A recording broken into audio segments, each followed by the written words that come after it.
আমরা কার সাথে কথা বলবো নিদান দেবে কেন্দ্র। আমি কি রঙের জামা পরবো নিদান দেবে বিজেপি। আমাদের এখানে কে চিকেন রোল বিক্রি করবে, কে ভেজ রোল বিক্রি করবে, কে এগ চাউমিন বিক্রি করবে, কে ফিশ ফিঙ্গার বিক্রি করবে, কে ডাল তরকারি দিয়ে ভাত খাবে, কে মাছের ঝোল ভাত খাবে, কে মাংস ভাত খাবে, নিদান দেবে কেন্দ্র।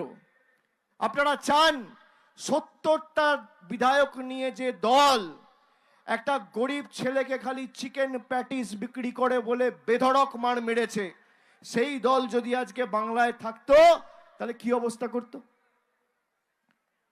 আপনি ভোট দেবেন বলছে ফর্ম ফিল আপ করো। আপনি ভাবুন, 1 বছর 2 বছর 3 বছর পর বলবে এই যে নিঃশ্বাস নিচ্ছেন ফর্ম ফিল আপ করুন, পানীয় জল খাবেন ফর্ম ফিল আপ করুন। এমন এদের শিক্ষা দিতে হবে যে বাংলার দিকে চোখ তুলে দেখার আগে যেন 100 বার ভাবে।